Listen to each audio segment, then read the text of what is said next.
Welcome to another episode of the Woman Up podcast, a place where we entertain, educate, and elevate women on this journey we call life. And on this week's episode, I have the amazing Emma Johnson with me. Hi. Hi guys. How are you?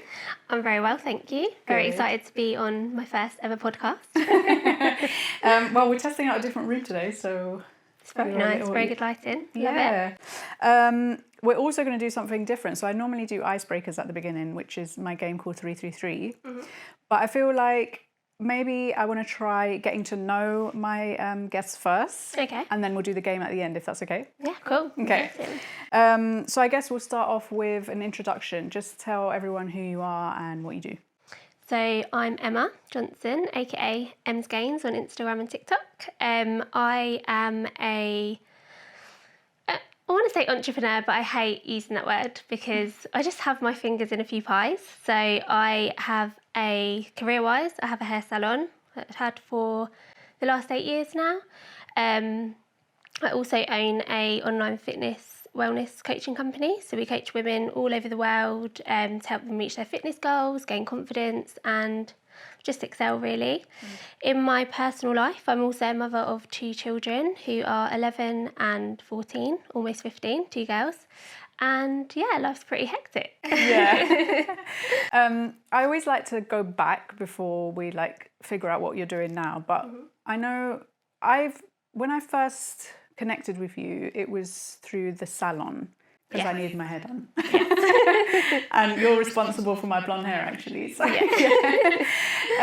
but where did that start? Where did your entrepreneurial spirit start? Was it straight after school? Or? No, not really. So I actually had my first daughter at a really young age. Not as young as some people. I was 18, so I was quite young. And I feel like my journey probably didn't start career-wise, the way I perceived wanting to work and make money till the girls were a little bit older.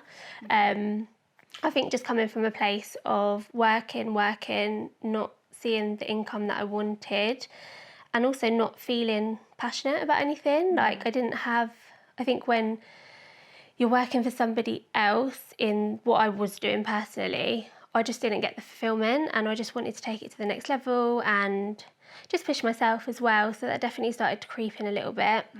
And like I said, as the girls started to get older, I decided to venture out on my own. And then I think when I started to see sort of my income obviously went up, which was great, but I also just wanted to push myself more. I found that I was enjoying the job more. And then that's when I found the love for the gym. And that's when that all started creeping in. Yeah. And I just feel like when you are doing stuff for yourself, I think having that benefit of just pushing yourself, I just love it. Yeah. So I always want to do new stuff. As you can probably see on my Instagram, I'm always starting new hobbies. Yeah. I'm always doing new things. And it's just led me to sort of what I'm doing now. Yeah. What was that like though? What were you doing job-wise when you were 18? So when I left school, I started just working in a hair salon. I did an apprenticeship. I really enjoyed it. I loved working with people, working with obviously my colleagues and stuff because they were quite a similar age. But obviously it's a minimum wage paid job. So especially bringing up the girls on my own, I did start to struggle and I just thought I can't do this forever. Going month to month, struggling to pay my phone bill, having my rent to pay and things like that. And I just thought, how else can I make money and still enjoy what I'm doing? Were you already living on your own then by that time? Yeah, so I moved out when I was 17. So when I found out I was pregnant, I was with my daughter's dad at the time. So we moved out and got a place and we were together for a few years.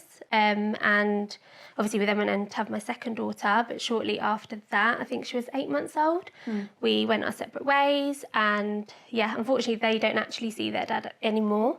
So probably for the last 7 years, I've brought them up on my own. Wow, okay. Yeah, so it has been hard, financially, physically. I think being a one-man band, but it's actually pushed me to do more, if that makes sense, because I'm I will not let that hold me back. So then when you were working as an apprentice and then what happened, how did you move from that to opening your own salon? So I was working as an apprentice and then I obviously left. I was on maternity leave. went back, I was on maternity leave again when I had my second daughter. And then I went back to a different salon. I got a job in a new salon for about 4 years. And I was just seeing like the money that I was bringing in, because I was probably one of the busiest stylists in the salon, because I did care about my job, I cared about my clients a lot, and they would come back. And I just thought, why am I doing this for someone else? And it's funny actually, because a space became available in the gym that I was going to, like to rent. And I thought, do you know what, I'm just going to do it. And I actually did a course. It was a free like government schemed course about starting your own business and like what to do. And I did that, and literally within like 3 months I had set up, I mean, I had really big dreams at first. I was like, right, I'm going to get a business loan, I'm going to open a massive salon. But I did actually eventually start small, and I just rented a little room, set up my business, started advertising, getting my clients. I was quite lucky, I already had a little client base from where I was working. Yeah. So I took them with me. Well, they sort of followed me. I wasn't allowed to take them, but they hunted me down and found me. And yeah, and then I was there 18 months, and I got busy very, very, very quickly. And I just couldn't work from that room anymore. It was too small. So I had plans to knock the wall down. We moved into the space next door, made it bigger. But I think being a single mum, the pressure of employing people was a little bit scary for me at that time. Okay. And I was going to do it, but then my best friend was in the same situation as me, where she wanted to expand, so we actually joined in it together. So we now both have the Luxe Lounge. But I'm actually really glad that we did it together, because we work really well as a team, and like it's nice not having that pressure solely on you. Yeah. So that's quite nice. And do you know what? It's actually worked out for the best, because now I actually have a little bit more free time to do all my other stuff as well. So I get to do 2 of my passions, which is great. But there's like, I guess there's like a stigma sometimes with like women working together, that there might be like some bitchiness or like difficulty. But I guess you guys haven't had that, have you? Do you know, it's crazy. Like I think since it will be 5 years old in December, and we've had one argument, and that was right at the start. And I think it was just the whole pressure. Like we opened 3 months before COVID. Okay. So then COVID hit, we were closed for a year. And I think just the pressure of that, I think it was actually during COVID we might have had the argument, so it makes complete sense. But since then, like, I don't know how, but we've done it. And we do work really well together, so it's really nice. And we've got 1 employee and 2 self-employed. And then on my fitness coaching, I have 1 employee on that side as well. Oh, I didn't know that. I thought yeah, it was just you. Okay. Yeah, so that's quite nice. So I feel like as things keep evolving, we may get bigger for both companies. But for now, I think just growing small is the best, especially when you don't know what you're doing. I think just taking it slow and growing, having like an organic feel to each business is nice as well. So yeah, who knows where we'll go next. That's amazing. I love that you guys are best friends. I didn't know that as well. Yeah, we literally both started our same job, my apprenticeship. We both went for the same job. And I remember she came in and I was like, I really want this job. Like, she's not having it. So every time somebody put a cup of tea down in the salon, like, we were racing to it, going to wash up the cup. Like, do you want tea? Do you want coffee? Can we do anything? And actually, in the end, he gave us both a job. So it was really nice. Okay. Yeah. So, yeah, it's a funny story, actually. And with your fitness stuff, so what happened? Like, how did you... Well, you still do both, but what did that transition look like, and why fitness? So we closed down for COVID, and at this point I had been going to the gym for around 3 years, and it really, really helped me for a really dark time. Like, obviously bringing up the kids on my own, I was actually very overweight at one point as well. I think for my size and everything, I was like 15 stone. Like, to go from like a size 6 to like, I can't remember what size I was, but this was in like the space of a year or 2. So when I was pregnant with my kids, and I just thought, I need to do something about this. Like, I think looking back, I definitely had, is it called postnatal depression? Yeah. Postnatal depression. And my source of like, my outlet was the gym. So just falling in love with that, I think. And then when COVID hit, I was like, right, to get through this time, I need to just work out. And that's when I started my fitness account on Instagram. And I was actually going through a bad breakup at the time. So I was like, right, I'm just throwing it into myself. Like, all of this energy, all of this bad vibes, I'm just going to put it into me and better myself and come out of COVID just feeling better. So I did that. But how were you training people if COVID was like So I wasn't gyms training down? people. Okay. I actually wasn't qualified at this point. Okay. So I started my account and within 3 months I decided, right, I'm actually going to get qualified. And I did an online PT course. I thought, I'm going to make the most out of this time being off. You know, I had all day to study. Like, I was trying to homeschool the girls, but at the same time, I had a lot of time on my hands. So I, so I did the online course. And from there, I just decided to start doing live workouts on Instagram. Amazing. And then I had like 100 people joining me on like a Monday night. We were just jumping around my front room, all on video, which was really funny. But it was honestly like a really good time, and I just loved it so much, and I was helping so many people. So then from that, I think after probably about a year, I thought, how am I gonna do this and then go back to the salon and juggle both? Like, I have a full-time job, I need to remember about that. So then I decided to launch an online coaching business. I found myself a platform. So we've got an app now. It's got all of the workout schedules on there, all of my videos, my recipes. So it is accessible now to anyone around the world. So now, if anyone comes to me and asks for help, I can set them up on there, and yeah, it's really good.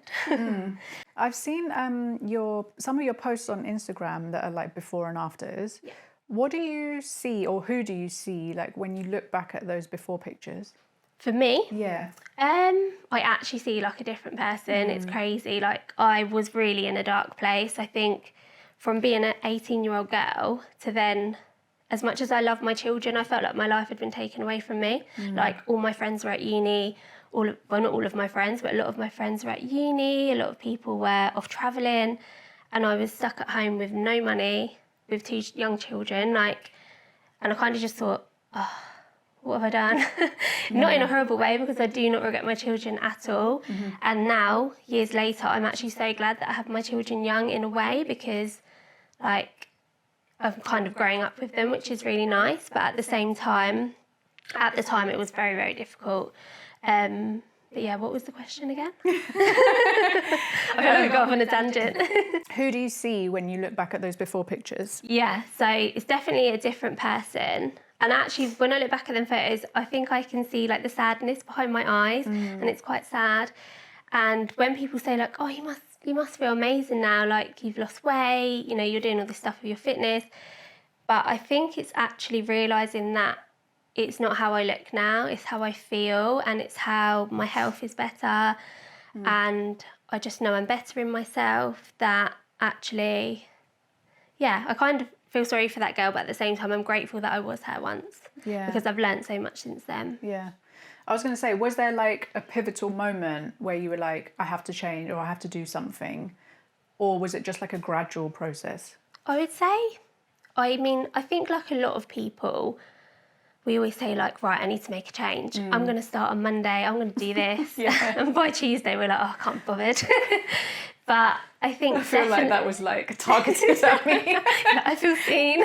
Yeah. We all do it though, and like even now, I personally do it a little bit. I think when I set myself these little goals, but yeah, I definitely think I wanted to change really, really badly. I think you have to want it so much, but at the same time, I wanted to go to the gym and I couldn't because I had 2 young children at home. So I had to like find ways to work around it. So I'd do maybe a home workout, or I would just look at my nutrition. And I honestly learned so much from Instagram, YouTube, free content. Like, I think a lot of people say, oh, I can't afford organic food, I can't afford a gym membership. Like, you don't need any of that. Like, you can do it from the comfort of your own home. And it proves it, because in COVID, I think a lot of us that did exercise a lot during COVID, like, I was in the best shape of my life. During COVID? Yeah, like even better than I am now. Like, I look at them pictures, I'm like, wow, I was lean. I was jumping around my front room twice a day, like live on Instagram. So yeah. But at the same time, I was like, wow, I need to get back to that. Like, and I literally had a pair of dumbbells at home, and that was it. So no one's got excuses. We just have to get it done. Yeah. So what's your journey been like since like COVID and since doing all of that? Because you've like made some relationships with brands that I've seen online. Like how's it going now? Yeah, so it's really funny because I think I hit it at the right time, and I think I grew a lot of followers in the first 6 months. I think I had around 5,000 within 6 months. For me, I was like, wow, this is really taken off. And then slowly it just kept growing and growing. And then I thought, right, I need to take this seriously now. Like, as much as I wanted to help people, I mean, who's not going to want to work with Gymshark and all these brands? And like, so I did start to take it seriously. I reached out to a few brands. My dream actually was always to work with Gymshark. And I remember the guy that I did my PT course with, we were messaging, and he said, I think I said to him, by 2022, I'll be sponsored by Gymshark. Amazing. And I put a little wink, and I still actually found the message once, about a year ago. And he told me what his little goal was, and he said, oh, you know, I think yours will happen. And then literally August 2022, I got a message from Gymshark, like, you've been spotted. I was like, Mum, I've made it. I was so happy. And yeah, like, it's really fun. But I think definitely the content creation side of it is, I mean, who doesn't love it at the same time? But I think the real thing is trying to help people and not just wear clothes and look good. Like, you can do that alongside, but my purpose is to actually help people. You know, I get messages, especially recently when I did my marathon, I had so many messages from like mums who were single mums, and they were like, wow, I didn't realise you were a single mum, like, you've inspired me so much. And then they're updating me on their progress every few months, and like, this is just someone that follows me, and I'm like, it's really emotional because I'm just like, oh my God, I don't even know you. Like, and when I actually ran the marathon in Brighton, I had people coming up to me saying, oh, I follow you, and oh, you got me into running recently, and now I'm here. And I'm like, me? Like, how? So it is really, really nice. Yeah. Yeah, definitely. That was one of the things I wanted to ask you is about the marathon. Like, how was that? Horrible. You had to train for ages, right? So yeah, I trained for like 5 months, but I am not a runner. Like, I am definitely not. I mean, some of us are built more athletically as runners. I am not a runner. Where I've been bodybuilding and weightlifting for so many years as well, I feel like the running side definitely was hard for me. And from doing zero cardio to then running like 35 kilometres on a Sunday on my own. So yeah, I think the training was tough. The day is honestly like amazing. I would say to anyone, you have to do it at least once in your life. Yeah. Like, and it sounds like the worst thing in the world. You're like, why would I want to do that? Yeah. But it's just the best feeling. Like, everyone's there supporting you, and you actually learn so much about yourself as well. Like, you're out running for like 6-7 hours. Well, it took me 6.5 hours. So, How long is it in miles? 26.2 miles, and it's about 42 kilometres. That's insane. So yeah, but the day is amazing. I think it's the training that takes a lot of discipline. Like, every Sunday I'd be out running for like 4 or 5 hours. Yeah, I was on my watching your own. Instagram as well, like Yeah. you going out running and like your little, what were those things, that electrolytes or something? Oh, the gels. Yeah, the yeah, gels. so they're just like carbs in a bottle, really, just to keep you going. Yeah. But yeah, even like that, like, you'd have to. How do you build up to it though? So I actually followed a plan on an app called Runner. Like, I would recommend that to anyone that wants to get into running. It's £15 a month, but it literally walks you through every single step. So your first run, it will talk to you through your headphones, tells you to speed up, slow down, because I think a lot of people struggle with pacing themselves. They go out too fast, and you have to run a lot slower than you think. Like, at first, it almost feels like walking, and you feel a bit silly. But you'll realise when you go slower, you can go further. And then from there, you can do interval runs and your shorter, faster runs during the week. And then your longer runs, you want to go slower. But yeah, I feel like an expert now. But you still run now, like? Yeah, not as much as I was. I try and do, I don't know, anywhere between like 5 and 10 kilometres a week. But I am going to try working back up to the marathon, because I want to beat my time. So you're going to do it again? Yeah, I think if I can get into London, I will. Okay. I am booked to do Amsterdam in October, but I am going to pull out of that just because the training takes over your life. Right. And I've actually just started boxing, Muay Thai boxing. So, yeah, yeah, I just thought, no, I'm just too competitive myself sometimes. So I thought, no, I'll give myself a little break and revisit it maybe in April next year when London, because I went down to London and the atmosphere there is amazing. It's so fun. So yeah, and it's really inspiring actually, like to see people with like one leg running it quicker than I did, and I'm like, wow, like what was I moaning about? Like these people are honestly incredible. It's amazing. Hey ladies, thanks for joining us here on another episode of the Woman Up podcast. I hope you're enjoying the episode so far. I just wanted to take a moment to say, if you're listening on Spotify or Apple Podcasts, please follow the channel and leave us a review. It really, really helps with our reach. If you're watching on YouTube, don't forget to hit that subscribe button so that you don't miss any episodes in the future. If you're feeling especially inspired, please feel free to leave us a comment or share the episode on your socials. I personally read all comments, and every share has a massive effect on our growth, so it really means the world to us. Thanks in advance, we appreciate you, and let's get back to the episode. I saw one of your videos, you got really emotional, like when your family, I think it was your family or your friends or something, were like at a certain spot waiting for you. Yeah, so I think that was like mile 17, and I'd already been running for like 3-4 hours at this point. And you have to remember, like, you're running with elite athletes. Like, these people, they set out before us. So when we're getting to certain points, I think it might have just been the Brighton Marathon. I don't know if London is laid out the same, but there's certain points where people are 2 hours ahead of you and they're running past you, and you're like, oh, I've still got 2 hours to go to even get to where they are. And they're just like, no care in the world. And I'm already dying, and I'm like, oh my God. And then when you're coming back into Brighton, you can see people with their lanyards, like they've finished an hour ago, they've got a beer in their hand. And I'm like, wow, I've still got 2 hours to go. Like, and they're going, come on. And I'm like, you're just patronising me at this point. Don't do that to me. But, I mean, they are just being supportive, and it is nice. But at the same time, it was tough. I think I actually walked the last hour. I'm not even going to play. But, yeah, I definitely struggled at the end. But I made friends with this guy called Simon, and he actually, for a lot of the course, we kept meeting each other. Like, I'd speed up, he'd speed up, and I said, oh, I'm running alongside you again, and we started having a joke.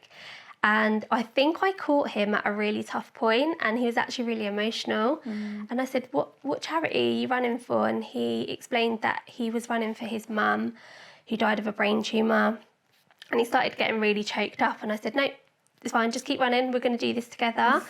And I just didn't. I probably could have gone a little bit faster, but I thought, why? Like, I'm not going to get much further. So we just ran the last hour and a half together. And he was telling me about his holiday he's going on. And at the end, I felt bad leaving him, because I was like, bye, Simon, gave him a hug. And I actually tracked him down on Facebook, and he was so happy to hear from me. So it was really cute. But yeah, it was funny. But I think that's what it's about, like, just people, inspiring people. And that was the best part about it, 100%. Yeah, I love that story.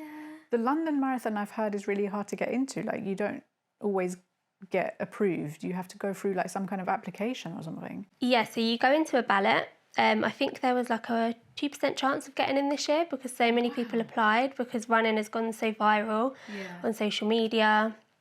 It's normally quite hard to get in anyway, but 2% is just like, why am I even going to bother? But you can get charity places, but I think because a lot of people apply for them now, you need to have a good sob story to get in. So I'm on the waiting list for a few of them, so I'm just waiting to hear back. But hopefully I will get in, because it's definitely a bucket list thing, 100%. Oh, well, good luck with that. I hope that you do get in. Thank you. Just with like the health and fitness stuff as well, how do you think that's impacted your daughters as well? So they actually, I mean, one's a teenager, so you can imagine she is lazy, I'm going to say it. Like, she loves to lay in bed. She's a typical teenager, but at the same time, I think they do secretly love it, and it has helped them. I'm just so aware of, like, how much our children don't move as much as when I was younger, when you were younger. Like, that my kids do, they come in from school, they sit on their iPads, and they could sit there all evening. And I'm like, this is not good. So I've just recently enrolled my youngest into football. She plays Gaelic football, so like Irish football. And then my eldest, she does a few things at school as well. But she does asked to come to the gym with me. We haven't done a session yet, but because every time I say, come on then, let's go, she says, oh, next time. But I am trying to slowly get her to come. But at the same time, I don't want to force them.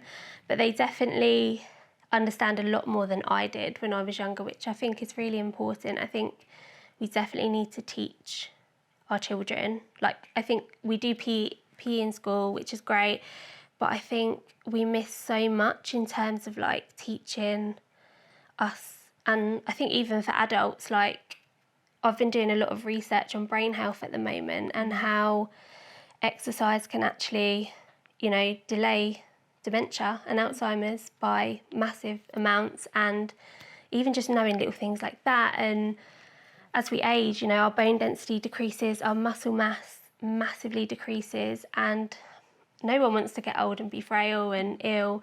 And I think having that mindset and teaching our children that will change the game, because the world at the moment is in like a health epidemic. Like, we are getting fatter as a global, as a nation, and globally. We are getting more sedentary. Like, we sit and scroll our phones. We just sit and watch TV. Compared to like 30 years ago, it's insane, like how much we don't move as much as we should. And I just think getting children outside, even our children lack vitamin D these days as much as like they didn't 30 years ago. So I think definitely teaching people needs to be a bigger focus. Like, I don't know why we're not talking about it more. It's crazy. Actually, was listening to a podcast yesterday. A lady called Louisa, can't remember her last name, but she's like a neuroscientist. She's Australian, and currently 50 million people in the world suffer from Alzheimer's. By 2050, so in 25 years, that number is going to triple. Because the way it is at the moment, so to get dementia, there's lots of different types of dementia. Getting Alzheimer's, I think it's 2 to 3% of us carry one of the 30 genes that cause it to happen. So like, obviously you can't stop things that are genetic, they're going to happen. We get ill, we're not always going to be able to prevent it, or cure it, sorry. But preventing it by exercise, like, it can delay it by like 10, 20 years. So by not exercising, your chances of getting things like that, I think for 97% of us, it's like, why are we not doing it? It's actually crazy. It's really scary as well to think that. And yeah, I think definitely like mental health as well, exercise. When we're exercising, aerobic exercise especially, so anything cardiovascular, high intensity, that actually helps us produce new brain cells. So we're going to be sharper in the mind, our mental health's going to be better. I just don't know why it's not talked about more. It's crazy. It's really scary. So I've been really researching that at the moment, actually. Yeah. So with your, the wellness club it is, you said, do you do like different types of exercises? Do you do like running, or is it just like gym? Is it home workouts? Like, what can people find on there? So it really depends on the client. So if a client came to us and said that they wanted to, they had a 10K race coming up, we would help them with their running, but we would also incorporate strength workouts to make sure they're not getting injured. Resistance training is very important, just as much as cardiovascular exercise. But yeah, again, we might have a client who's looking to lose body fat, so that would be our focus, but at the same time, we would try and help them build muscle. So their body composition changes. So as much as I think people focus on lowering their body fat levels, it's like, if you actually focus on muscle building, your body fat levels will lower anyway. So it takes that fixation of just trying to lose weight on the scale. It's like, get stronger, get powerful, like, because naturally, as a byproduct of all of that, it's going to come, like, the body fat's going to lower anyway. So I just think mindset as well around that is a massive thing. And I think people don't think about their body composition as much. Like, they just want to see results, and they want it instant, and they just want to look good for their holiday, let's be honest. Like, they just want to lose weight. But it's like, yeah, definitely focusing on other things, and everything else just falls into place around that. I think though, like, the problem I think there is with it is two things. So one is that whenever I work out or I get into some kind of workout regime, like the prominent reason is that I want to look different. And I think the second thing is that I just think as humans, we don't really think like 20, 30, 40 years ahead. No. So me thinking, oh yeah, I don't want to get dementia, like that to me in my head is so far away that I'm just like, nah, it's all right. When actually, like, it's not really that far. That's the thing, it's not like, think about 20 years ago. So what am I now, 33? Like 20 years ago, was I 13? Yeah, I was 13. Like, it's like buying a house, isn't it? Like when you leave school, I'm like, why didn't my parents tell me to like save for a deposit? And then I get to like 25, I'm like, oh, I want to buy a house, I've got no money. Like, you have to start saving. Yeah. It's like, I posted something yesterday and it was just like, make exercise like hygiene. Like you wouldn't leave the house without brushing your teeth. Yeah. So, you know, why do you brush your teeth? To prevent tooth decay, to prevent gum disease. Like, obviously you don't want bad breath as well, but, you know, like, that's why we brush our teeth. It's like, why are you not moving your body? You've got so many organs, bar your teeth. Like, it should just be like hygiene. Even if it doesn't have to be anything crazy, it could be like just walking to the shops rather than taking the car. It could be parking further away from work. It could be taking the stairs instead of the elevator. Like, I think there's so many missed opportunities to move. Like, for example, I took my daughter to football training last night and I was going to go on a run when I got home, but I wouldn't have got home till 8 o'clock and I didn't want to be out running till 9. So while she was football training, I think I embarrassed her a little bit, but I turned up in my running vest, dropped her off in front of her friends, and I went for a run while she was training. I was going to say, you didn't start running around the pitch or anything. No, I did run away, so she didn't see me. But I thought, I'm just going to like kill two birds in one stone. And I think that comes easy to me now because I've done it for so long. Don't get me wrong, I don't expect a person who hasn't trained or even worked out for the last 2 years to just be doing that 3-4 times a week. But it's just about building baby steps. Like, I have clients that come to me that can be quite heavily overweight. I'm not going to give them like crazy burpees and things to do in their living room. I'm like, right, go for a walk. Yeah. Next time, maybe go for a slight jog, or, you know, just come home from your walk and do like a little ab workout in the front room, something that you enjoy. And I think finding enjoyment is the key as well. Like, if you're going to be aching for days on end and, you know, having someone doing boot camp style workouts with you, are you really going to be doing that in a year's time? Like, I say that to my clients all the time. Can you see yourself doing this in a year? It's like, they're cutting out carbs. You're not going to do that in a year. So why are you going to do that for like 3 weeks? Like, just be realistic about it. Have carbs. You are allowed carbs. Yeah. And I think when they look at it like that, it becomes easier and less stressful. And they're like, right, no, trust the process. Keep consistent, keep laying the bricks. And, you know, you look back and you're like, wow, 3 months ago, you know, these jeans were a little bit tighter and they're a bit looser now. I feel a bit better in my skin. And yeah, I think it's definitely just about small steps, laying the bricks, keeping it going. I think it's called the compound effect. Like, just keep pushing, and the little things eventually turn into the big things. So definitely helps. What else do you have like happening at the moment? Because I saw you've just completed on a house. Is it a home to live in? Yes, so we're still waiting to complete. I just bought my first house, so that again was a massive process. I've been saving for like 8.5 years, as you can imagine, like being a single mum. It's taken a while, and then unfortunately for me, I've had every single thing go wrong with this. Like, the builders went bust. We had problems with the electric, but I should be completing end of August, and we were meant to move in last September. Oh, wow. So it's nearly a year late. But again, I think just being patient, it will be worth it in the end. It's like anything, isn't it? So that's quite exciting. So yeah, that's another thing I want to start once I get in my house. Start an interior page, because I haven't got enough on my plate already. But I think for me, I just love it. I just love being busy. I love taking things and just putting my own mark on it. And yeah, it'd be exciting. It'd be exciting for the girls as well. Yeah. So yeah. I feel like your followers might want to know as well, like, how do you have all these plates spinning? Like, how do you manage everything that you have going on? I don't some days. Some days I'm like, I wake up and I open my eyes and I'm like, wow, how am I actually going to get through today? Definitely being organised is a massive thing. I've recently just downloaded a digital planner. I can give you the link for it if you want to link it for your viewers. But it's so good. Like, It's the Grace Beverly, yes, it's so good. So I plan my month out, my year, my month, my week, and then my days, and I just keep referring back to it. Things do slip through the net, like anything. You miss a few emails, you miss deadlines and things like that. I think working with brands, obviously, that's the hardest thing for me because you do have to work to deadlines and get things done. And if I've got a busy day at the salon or I have clients that need replying to and coaching on the app, it can be a bit of a juggle. Or one of the kids is sick, all of a sudden your whole week gets thrown out. Yeah. But my kids are getting older now, it is getting easier.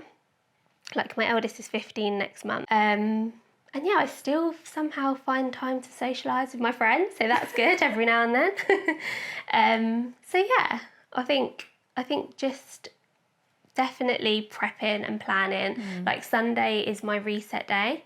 So unless I'm out on a Sunday busy, like I'll always do it first thing on a Monday if not. And I just think writing it down, getting everything out of my brain onto paper makes everything so much clearer. Yeah. And you manage to stay on top.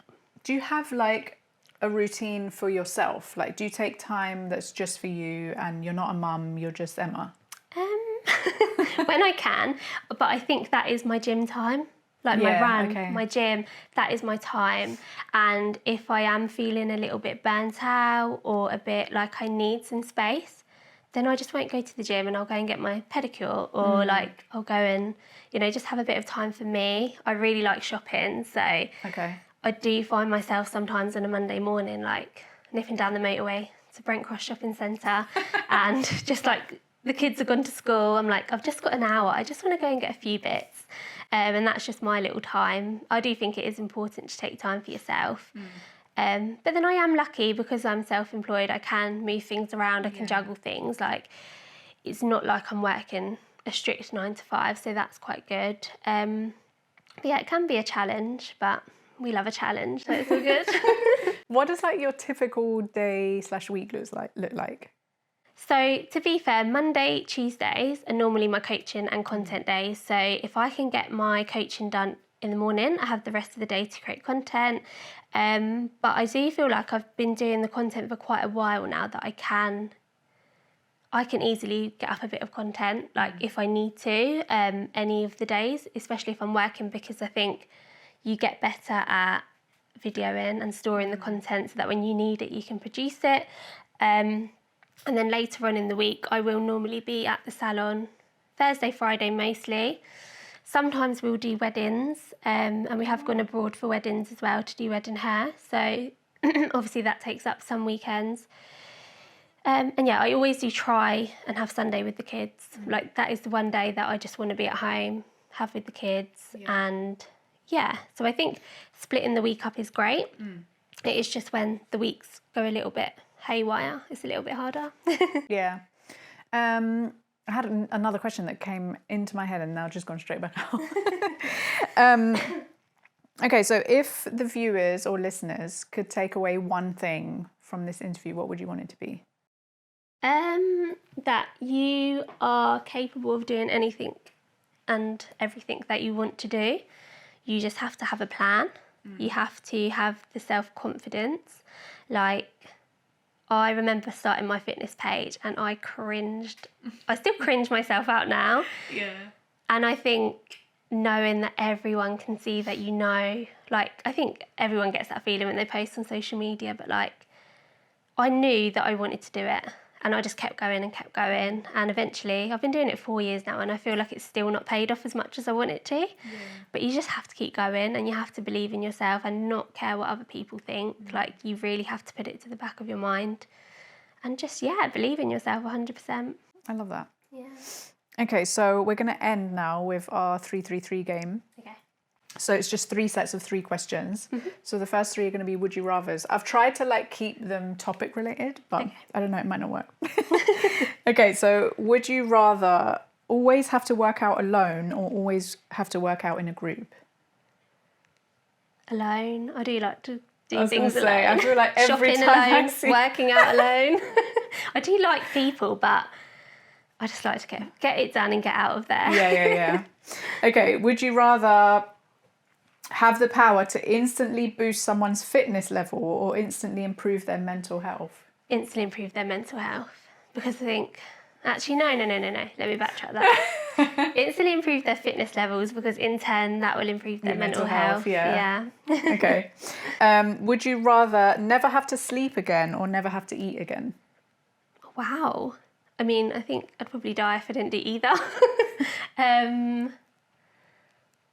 I'd never sleep again. I'd just have to get them little, like, what are they called? The sticks we eat olives with. Get them to keep my eyes open so I can keep eating. Toothpicks. Yeah, I would never sleep again because I love like food. I love food. Yeah. Like, give me all the carbs. Bread. Definitely. Yeah. Okay, the next three is finish the sentence. So one day I am going to... Wow. One day I am going to... Oh, that's a tough one. One day I am going to help over 1 million women around the world reach their fitness goals. I love that. That's a big one. That is a big one. Okay, my favourite way to start the day is... My favourite way to start the day is a milky coffee and a workout. Okay. A juicy leg day. Okay, and then the most rewarding part of my job is... The most rewarding part of my job is definitely helping women, like bring out things that they didn't realise about themselves, build their confidence, and just do things that they didn't. I think we all know we can do. We all know we can do it somewhere, but actually seeing ourselves do it, it's just such a proud thing. So I love that. Like when clients message me and they're like, "Oh, it's little things like I just walked into the gym today. I went into the weights area, like I've never done that before." And I'm like, but why? Like, I do get it because I used to be like that, but I'm like, you done it. Like, so now you can keep doing it. And then what are you going to do next? You're going to go up to the squat rack and do a squat for the first time. And yeah, I think, again, going back to like the small things, it's definitely the best part. Yeah, I do think it can be quite intimidating to go into the weights area. It's like such a male-dominated space in the gym. 100%. Like when I first started going to the gym about 8 years ago, the cardio, that was the women's bit. And the weights was the men's treadmill, bit. yeah. And it's like, no. Even one of my clients said to me the other day, she said, I can't do a full push-up, but I can do a girl's push-up. What's a girl's push-up? On her knees. Oh. And I was like, no, we don't say girls push-up around here. Like, you could do a push-up on your knees, but we're going to work you up to a push-up. Not a man's push-up, a push-up. Like, what they can do, we can do better. But yeah, bless her. I do struggle with push-ups and pull-ups. I've never been able to do a pull-up But they before. are so hard. Like, I think people forget their body weight exercises. Our bodies, like, well, I'm like 58 kg. You know, they're not going to be easy. Yeah. So yeah, but you can get there. It's consistency. Okay, and then the last three is 3 random questions. So what is the best gift you've ever received? My children. 100%. Oh, I wasn't expecting you to say that. That's nice. And a Tiffany bracelet. No, I'm joking. I'm joking. Okay, what's one thing that you've always wanted to try but you haven't done yet? I want to do a triathlon. Really? I was actually talking about this the other day. Yeah. But I'm scared of swimming. Not swimming, but swimming in like a lake. Yeah. Like, the thought of it. But I do really want to do one. So I think that might be on my bucket list very soon. And I do really want to do a skydive, but I'm petrified. I don't think I could jump out of the plane. I don't think I could do it. But I think they push you anyway, so. Well, you're strapped to someone, so once you get once you get to that point, there's like no going back. Yeah. How was it? It Best was thing you amazing. ever did? Like, it's, one of the best things I've ever done. It was gifted to me as a birthday present. Oh. So on my birthday, I got there and I was like, what was happening? Oh, you didn't know? Oh my gosh. I didn't know what we were doing. And then like my family was there and everyone was there. So Yeah, that was like a lot. I went to the toilet like 12 times before the jump. Yeah, I can imagine. Oh my God. But yeah, like they really like prep you and Yeah. you get like safety stuff. So I felt like really safe. And then once I got on the plane, I don't know, the nerves kind of went a little bit because I was like, okay, so this is going to happen. See, I heard the plane's the worst part because it's really like rickety. Or is it not? No, mine wasn't rickety. Oh, okay. I think I was just nervous the whole time waiting for my turn. It's a long time, isn't it? Yeah, but then once you're on the plane, I don't know, I kind of just felt calm. Like even just like seeing the plane go up, everything just looked really small and like peaceful from where I was. Yeah, I can So I was like, imagine. okay. And then sitting on the edge of the plane was probably the most nerve-wracking because I was like, okay, there's no going back now. Is And it like then- windy up there? It is windy, yeah, but Yeah. you're wearing goggles and stuff, so you're fine. Oh, okay. But, I don't know, maybe one day. Yeah, you just get, you know, when you like tip off the plane, you Yeah. get that feeling in your stomach, like that roller coaster feeling of Yeah. like, that is... That's what I hate. Yeah, I don't like that feeling, but it lasted like a few seconds and then the rest is like, oh my God, Amazing. free falling and then, yeah. I need to do it. I don't know anyone that's regretted doing one. So like, I just think that is the major thing. Yeah, I definitely think do it. Yeah. Okay, the last one, which is a woman up question, is what 3 things do you love about yourself? Oh, that's so cute. I love my ambition. I love my work ethic. And I love my... God, what do I love? My eyebrows. I really like my eyebrows. Shout out to my eyebrow girl, Sienna Beauty. Yeah, definitely that, I'd say. Can't think of a third one that's like... Yeah, I think definitely that. Yeah, I love that. I couldn't think of a last one then. I was like, come on. Yeah, I do love a good eyebrow. It's so Yeah. hard to find eyebrow I people. love getting my eyebrows done. Like, I just don't know what it is. Like, I feel like Shrek, and then I go in, and then I come out, I'm like, oh, look. Yeah. Okay. Well, thank you so much. It's Thank been you like for so having fun me. talking to you, and I can't wait to see like your marathon journey. I hope you get onto the London Marathon as well. I know, me too. If anyone's works for London Marathon and wants to help me get in, shout me. Hook you up. Thank you. Yeah, thank you so much. And guys, don't forget to like, share, comment, do all the things. It really, really helps the podcast. We really want to get out there to more people. So anything that you do in the comments will really, really help us. And we really, really appreciate it. So I will see you next week. Bye. Okay, so that's it for this week's episode of the Woman Up podcast. All the links and resources we mentioned in the episode will be in the description, no matter where you're listening or watching from. If you're listening or watching this on a podcast platform such as Apple Podcasts or Spotify, please leave us a review and follow the channel. You have no idea how much this helps to push out the podcast to a wider audience. If you're watching on YouTube, please hit that subscribe button for the same reason and feel free to leave a comment, ask a question, or make suggestions. It really means the world to us, and I look forward to seeing you again next week.